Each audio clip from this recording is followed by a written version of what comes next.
And welcome back to Open. Don't forget to get social with us, people. We're always reminding you.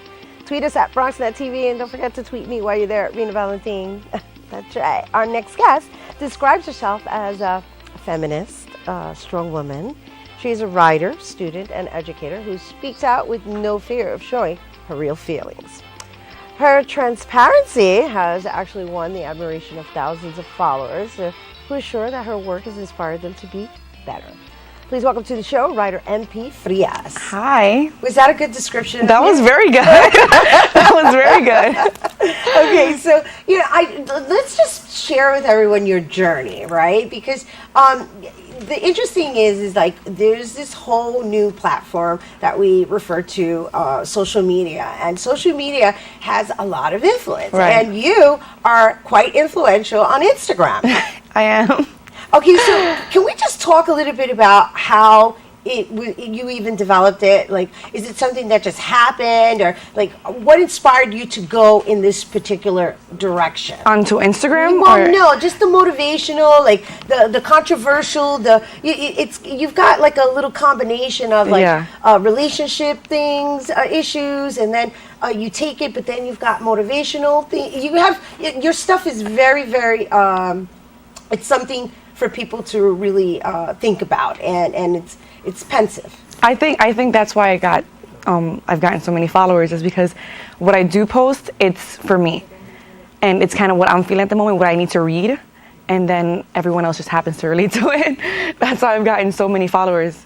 Okay, so let's talk about what is it that we're referring to. Okay. Because again, I went through your website. I visited everything there is to know about you, and I even asked you, how old are you? 22. And I'm like, 22. Oh my goodness! I can't even believe that the stuff that you're writing is coming out of a 20. I mean, you're a full-grown woman, but you're an old soul. Yeah, I am. And that's why I'm using the term pensive, because your writing is like, wow, she really goes into like these trances of thoughts, of like dimensions, of like really a 22-year-old thinking about these things.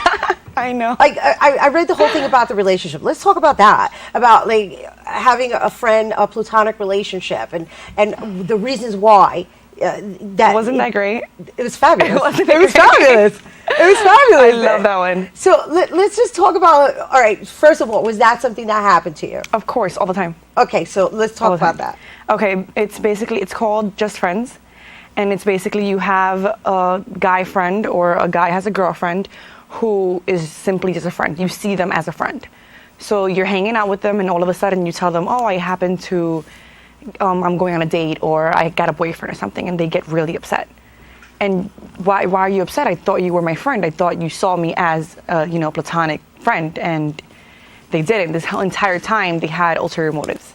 Right. And it's happened to every person I know. Okay, and so now just talking about the ulterior motives and the other person on the other side not reciprocating those feelings, and that's what I found really fascinating, is the reasons why that feeling isn't reciprocated, or it isn't. How do you not pick up on whether that person is interested in you? It's because they call themselves nice guys, and they get really upset. They say, oh, but I'm so good, but I do this, I'm so good to you.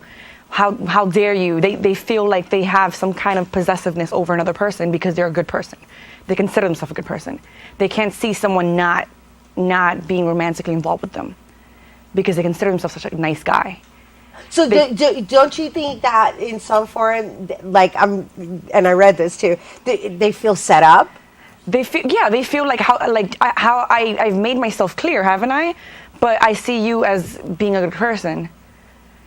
They feel like they deserve another human being, and that's my problem with them, with those nice guys. They're not nice guys at all. Yeah, so I was reading some of the messages that people wrote, like the comments, and I found it very interesting on how the reasons why one doesn't become available to someone, or doesn't find someone attractive, or like it's just the communication that I'm trying to get to. It's like you're using Instagram as a form of communication, and your point of topic was a friendship, and once again, that whole topic is based on communication, whether it's the communication of body language, whether it's the communication of the way the time is spent together, whether it's the language that's used.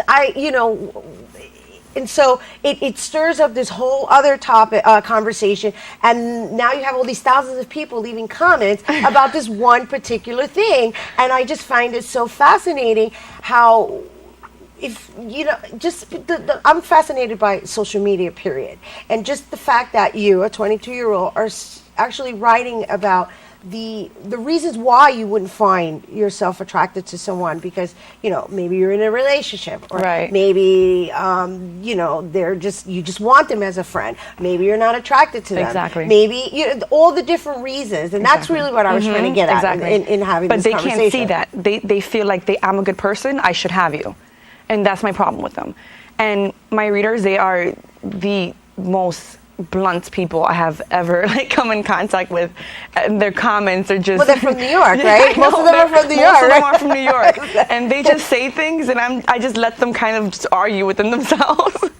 Online, yeah. Online. So, what do you hope to actually provide? I mean, you've obviously become a voice, right? And you're a voice for women, obviously, and you're a voice for women who, I guess, may want relationships or may not. I don't know exactly specifically what your goal is. What is your goal? Well, my personal goal, or my goal with well, just in general. I mean, we have you here, and obviously you're a writer, but right now most of your writing is being publicized via social media, and you do have an impact because you have a lot of followers. And so I'm trying to share with everyone the best way I can to help them understand that there's like a whole nother world that exists outside of like just walking in the streets and riding the subway. Yeah, I want to inspire people. And that's what I've been working on lately. I've gotten a lot of emails of people saying, people have started writing because of me. A lot of people that I'm following now, that I'm actually following on my Instagram, just started doing the exact same thing I'm doing. And that's what I try to tell them. I've been writing for a year, maybe. So people think that I've been writing since I was 6, 7 years old. I'm like, no, the person that is in front of you is as new to you as she is to me, I promise. And I just tell people, everyone, just start today. Just do it. But what is your angle? What is your? It's motivational. Yeah. Do you have like a certain target market or target audience? Or my target audience would be minorities and like women and blacks and Spanish and Latinos and all minorities in the Bronx and all New York. In all New York. And I mean, in my blog, before I had my website, my Blogspot would give me countries that would read my work, and I was being read in Japan, and all over the Caribbean and in Australia, and it was just the strangest things to me. Well, because they're fascinated with Latina women. I mean, you're from DR too. We forgot to mention she's Dominican. Yeah, baby. I'm very proud. I'm very proud. And so, just share a little bit about what people could find on your blog. Well, I write poetry. I'm not a poet, but I write poetry. How is that? Is there even such a thing? I know. I write poetry, but I'm not a poet. No, it wasn't my goal. I would write just like a short excerpt, and people would start calling it poetry, and I'm just like, I was just writing, and all my poetry is kind of love and heartbreak. I think that's what's most relatable. But my articles, I have really long articles, which you just said you read.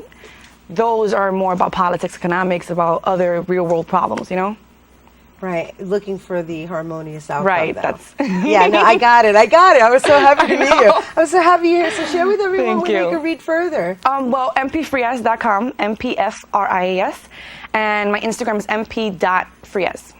And we look forward to seeing where you go from here. Thank you so much. Thank you so much for having me. To have the first book in our hand, right? I know. And share it with our viewers. I know. I totally see you going there. Thank you so much. Good luck to you. Thank you. Congrats, and thanks for being here with us. All right, once again, for more on MP Frias, you can visit mprias.com. That's MPFRIAS.com. And follow her on Instagram at MP.Frias. We have to take a quick break, But we'll be back with more Open. Don't go anywhere.